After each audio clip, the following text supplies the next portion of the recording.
ultramarathons push the boundaries of what's humanly possible. For most, it's not just a running race, but an adventure. A means to push yourself further, to test yourself, and to come through to the other side.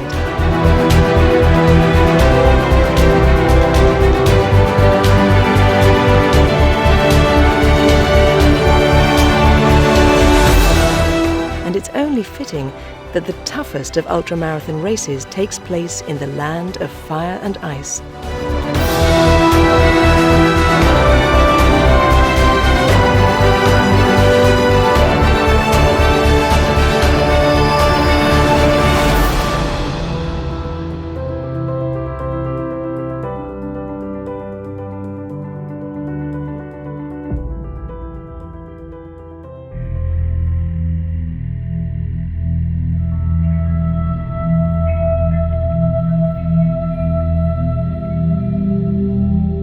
Iceland. For 9 months of the year, a frozen landscape dominated by snow-covered mountains, glacial lakes, and harsh, icy lava fields.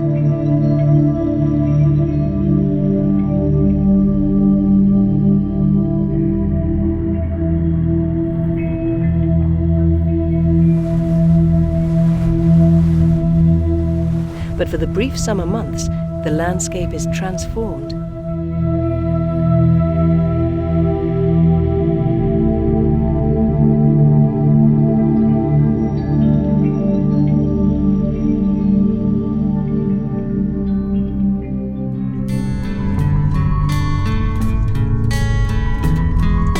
It's this window of opportunity that brings some of the world's top ultramarathon runners to Iceland, where they'll test themselves over the 250-kilometre course through the Icelandic Highlands.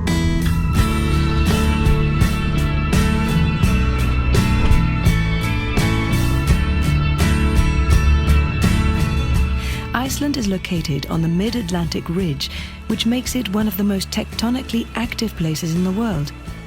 There are over 200 volcanoes located in Iceland and over 600 hot springs. Almost 100% of Iceland's electricity production is from renewables, with about 27% coming from geothermal power and 73% coming from hydropower.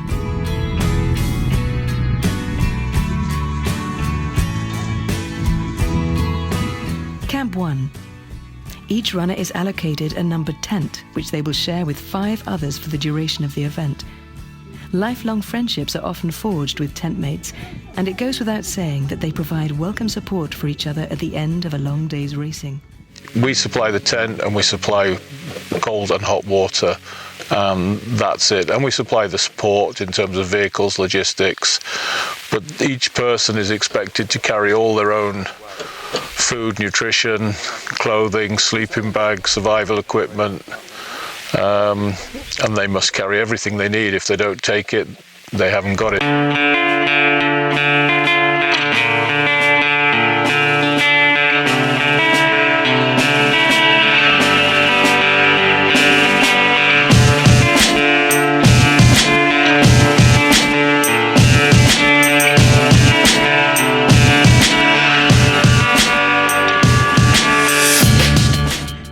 At their heaviest at the start of the race.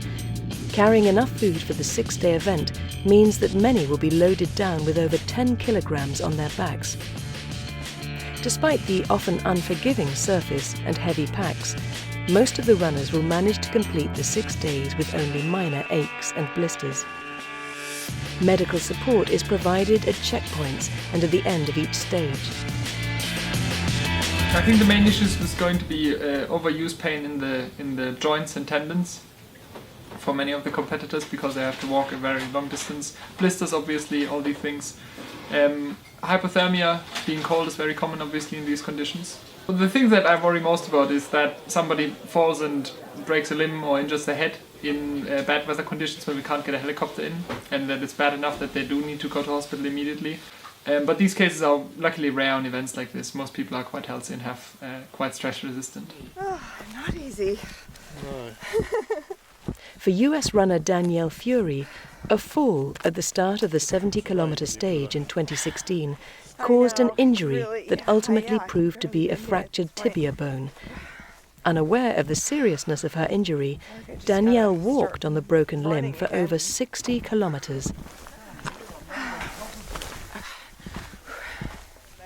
They just wrapped it up. They With didn't darkness wrap it falling, fine. Danielle finally staggers towards the finish line. Yeah. Oh. Can you believe it? 10K. I know. Come on, I you gotta said. cross, you Oh, gotta oh, okay. I am going to do I, it.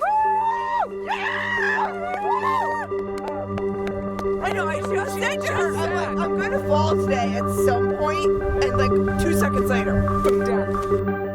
In 2019, a condition which causes temporary sight loss struck without warning as Victor Konzunchi made his way, alone, across the remote ash fields. The race was going great for the first two stages. Stage 1 was quite tough, and towards the end of stage 1, I started getting a condition called corneal edema. I've had it before one time in the long stage of Marathon des Sables, and I thought, okay, maybe it's a one-time thing. Then yesterday I was having a particularly good day, up to about 35 kilometers. And on the 35th or 36th, maybe 37 kilometer, I just hit the wall and my eyes went from crystal clear to absolute blurry. I couldn't see anything, not even the flag, maybe 5-10 feet in front of me. And so my problem then was, luckily I was on the road, and so I could still follow the road, but had we been out in the open, I wouldn't have been able to see the next flag at all. So it's happened twice now, which is always at the end of the stage. And to complicate matters, by the time I got back into camp, I didn't have any, I guess I didn't have any energy left to keep my body warm, so I went a bit hypothermic. Yeah. Most of the time I have the feeling that people are quite sensible. It depends on what type of injury or what type of condition they develop, if it's safe to continue, if it's safe to say, well, you know, go to the next checkpoint and see how you do then.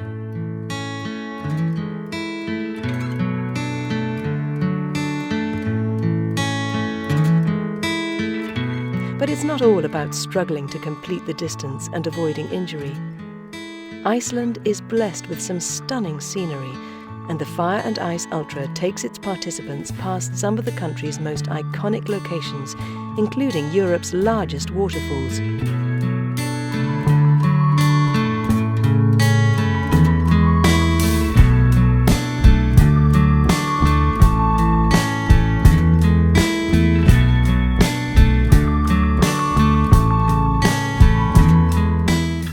Boiling mud pools provide a diversion for the runners as they traverse the landscape and make their way to the next camp.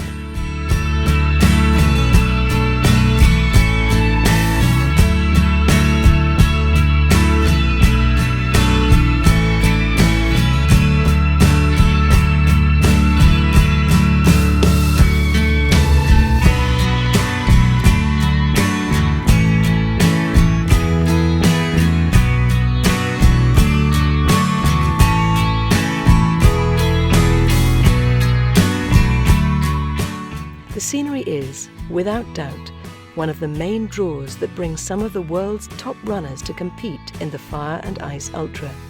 Vraiment, c'est une place très spectaculaire. J'ai jamais vu j'ai jamais passé à côté de lava qu'on voit juste à côté là. Vraiment, c'est des paysages très magnifiques. Je ne peux pas expliquer. Et je suis très content de participer dans cette édition-là pour profiter d'avoir ce paysage d'Islande.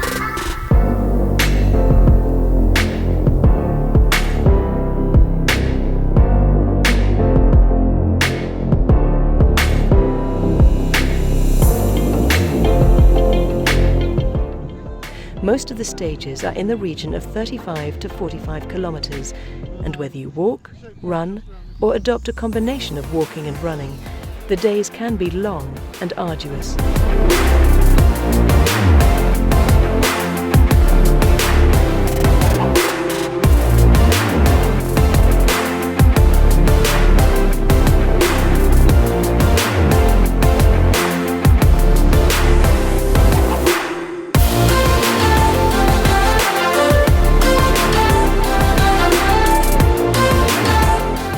Lava fields with sharp, jagged rocks can be tough on the legs, and a fall would likely result in injury.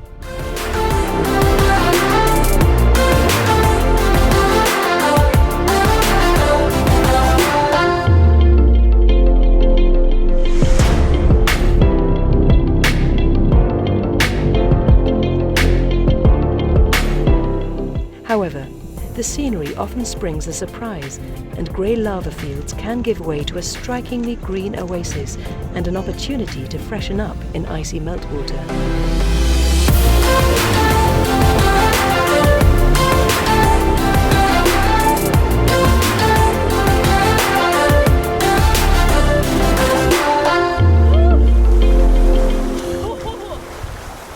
Quite cold. It is, isn't it? Yeah.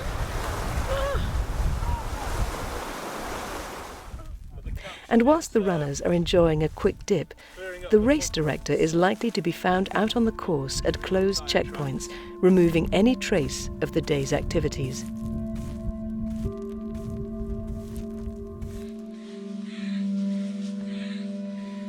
The long stage. I am scared because my legs not so good. And it will feel much better or reassuring once the 70 is done. We're on the home stretch.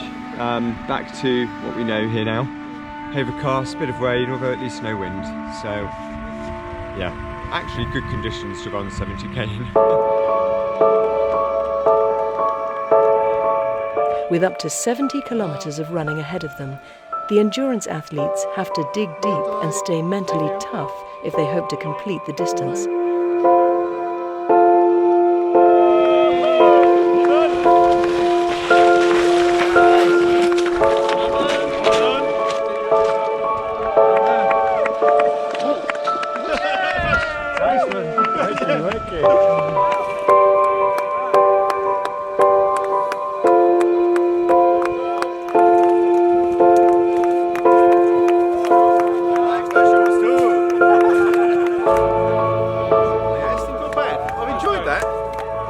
Thank you very much. Yeah, I quite enjoyed that. She was quite refreshing on the feet. Okay.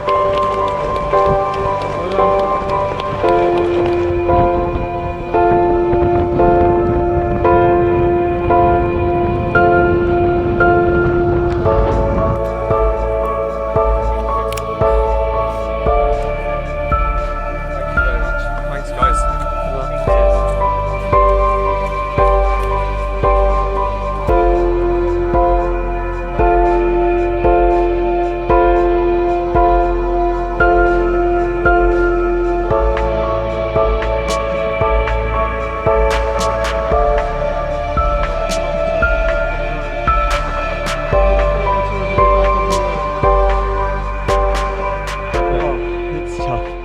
Very tough. Let me go that way.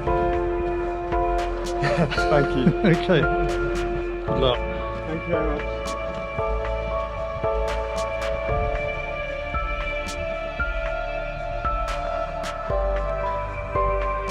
So next stop is camp, is that right? No, you got one more checkpoint. Oh, right. And then it's what, 5k?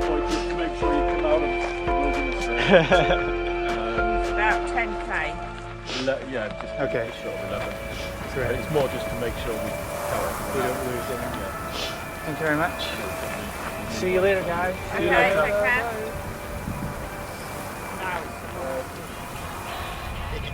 For some, the day stretches into night, and it's well after dark when they finally arrive at camp.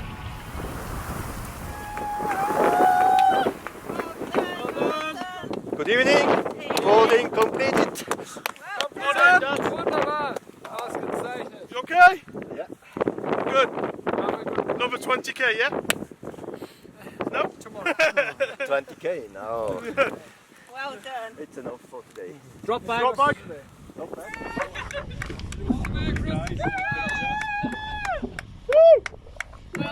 What's up, Rock?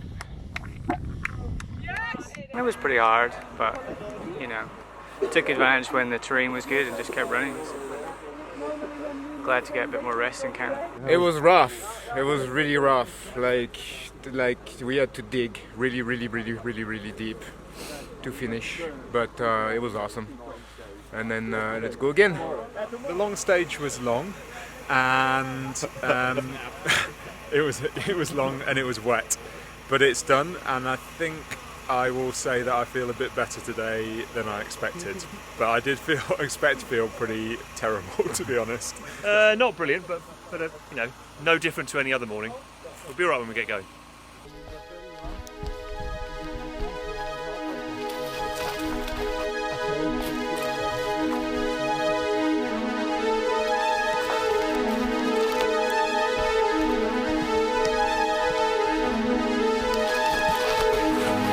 A lot of unevenness, but it's okay, we'll get through. Each day presents a new challenge. For some, the accumulated battering of mind and body can prove to be more than they had bargained for. But for most, it's a case of putting one foot in front of the other and savouring the experience.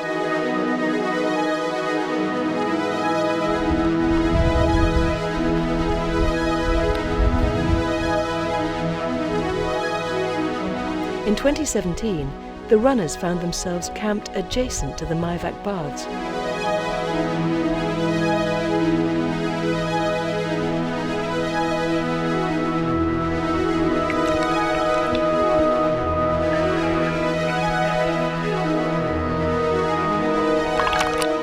And there was another treat in store: clear skies and a stunning display of the Northern Lights.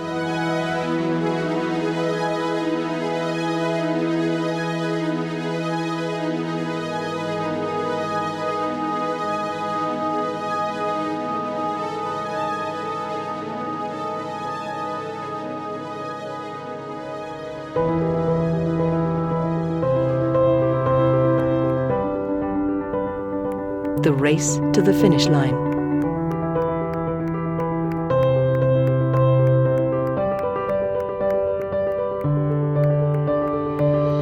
The final day is often a shorter distance, and runners are sent off in groups based on their expected finish times. This enables everyone to arrive at the finish at around the same time of day.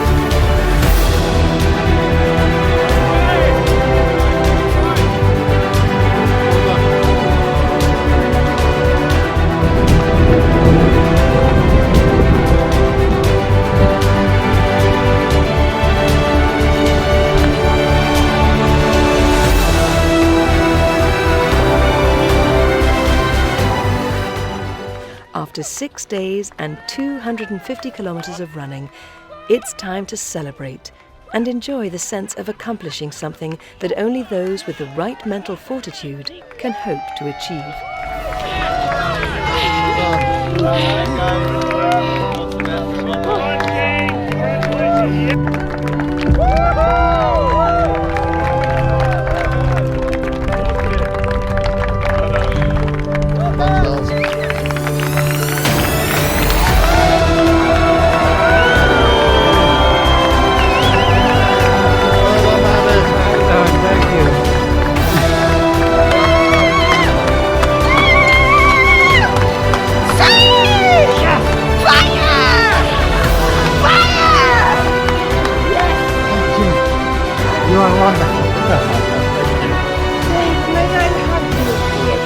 Because so fantastic. Congratulations. A dream come true. A dream come true. Thank you so much for everything. Fantastic. For an event like this, fitness is important, but I think some people will be surprised that they probably don't have to be the super athlete But one of the qualities that they do need is the right attitude and the right frame of mind, and without that all the training isn't enough. There are people who haven't trained as much as others, but they have the right attitude, and that's what makes them succeed more. So it's a frame of mind really that's very important.